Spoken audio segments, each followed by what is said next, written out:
So guys, panoorin natin kung paano nangingitlog ang isang kalapate. So abangan lang natin guys hanggang mamaya kung paano siya magbigay ng itlog.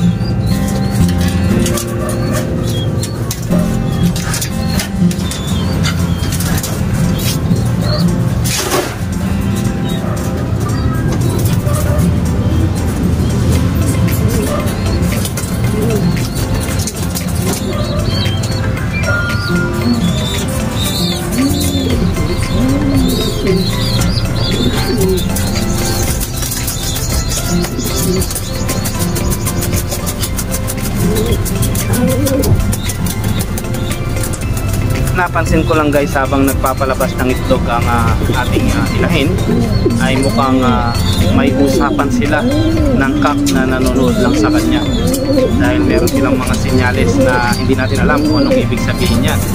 So maaaring ito ay nagpapalakas lang ng itlog ang may lakas siya na maayos ang kanyang itlog.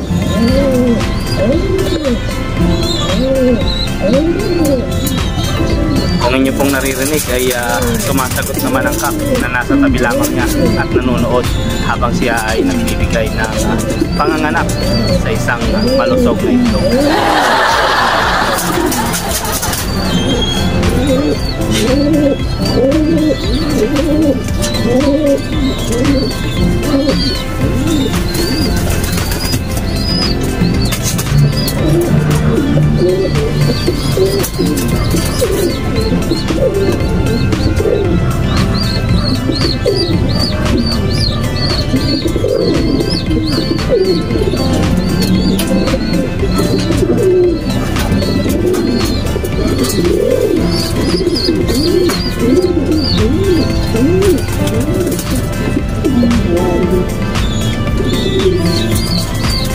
So kahit pala guys sa pugad na nila ito, talagang hahanapin niya pa rin kung saan siya komportable na posisyon, ano?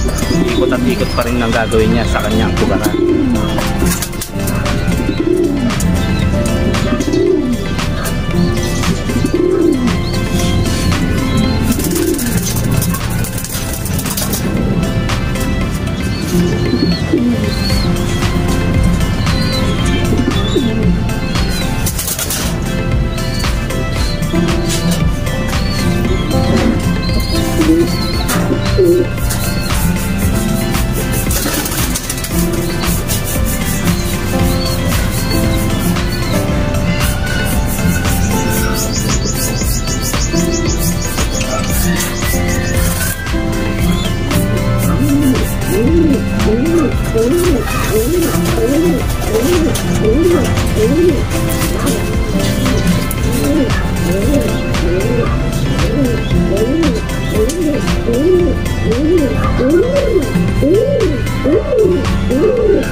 Siya nga po pala guys, itong kulungan na ito, isang napakalaking Flyers lock na sila lang dalawa, sapagkat special ang mga ibon na ito. Gusto ko talagang dumami ang kanilang mga lahi, sapagkat tested at proven na lahat ng mga nilalabas nila at ang lahi nila ay talagang sumabak at lumaban sa duluhang karera.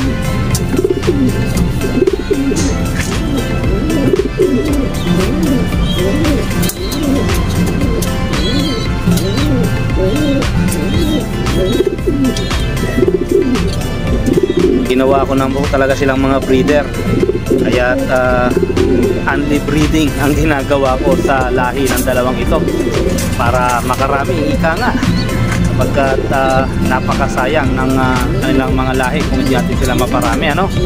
Sapagkat alam natin na magbibigay ito ng magandang performance, depende lamang kung paano natin naalagaan ang kanilang mga magiging spray.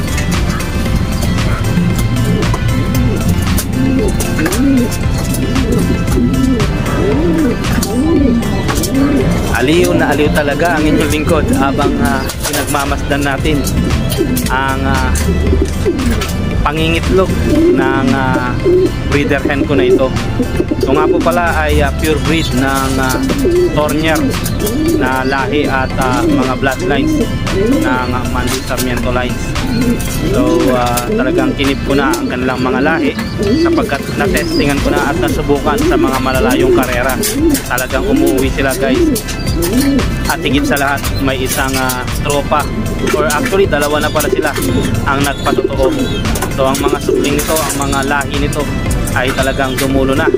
Nakarating na ng Tacloban na finisher at nakarating na ng Santa Ana at Pagudpod. So North and South, ika nga ang laruan ng mga ibon na ito. Talagang speedbird pa nga kung maglabas sila ng mga inakay.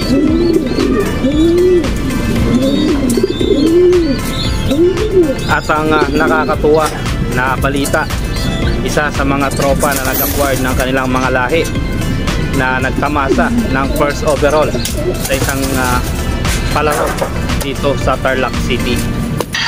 Sana all.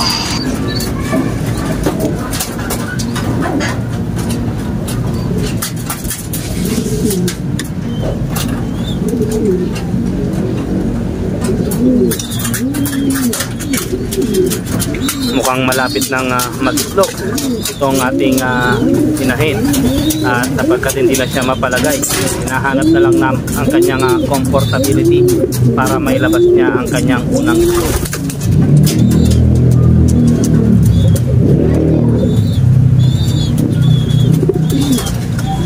So ito nga po pala guys ay actual nating kinuhaan. Pagkatakala ko ay nagdilimlim na naman siya. Tiningnan ko ang kanyang pugaran, wala namang itlog. At sa pagtanggal ko sa kanya ay bigla na naman siyang bumalik. So sa makaswitch talagang mangingitlog na naman siya ngayong araw na ito at itong mga oras na ito. Kaya naisipan kong i-dokumento ito guys upang sa ganun ay magkaroon naman tayo ng idea at mapanood natin ng live kung paano ang behavior ng isang ibon kapag bago siya mangitlog.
May tumatawag sa telepono, sagutin natin. Guys, may tumatawag sa inyong lingkod dito sa isang gadget na nasa baba ng kulungan. So, sagutin ko muna guys at iwan ko muna kayo dyan.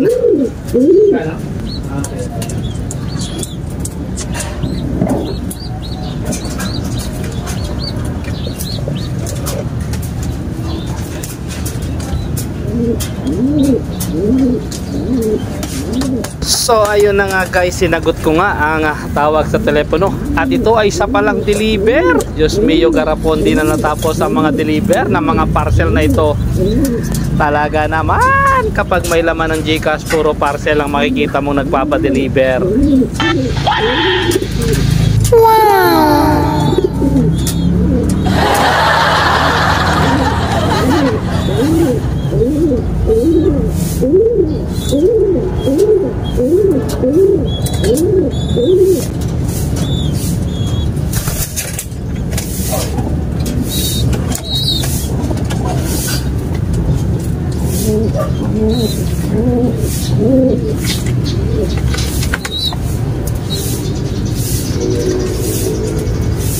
At napapansin ko mukhang malapit na ang pagitlog ng ibon na ito. Kanina ka pa malapit, B-Finest!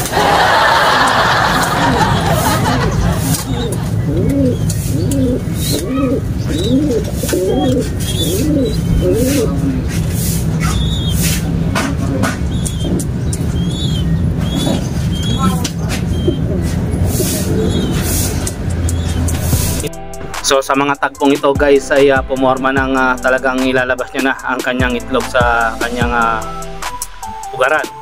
So kaya ang inyong lingkod ay minarapat natutukan ang pagbibigay ng itlog. Akala ko nga ay lumabas na sa pagkakataong ito, kaya inilapit ko ng konti ang camera.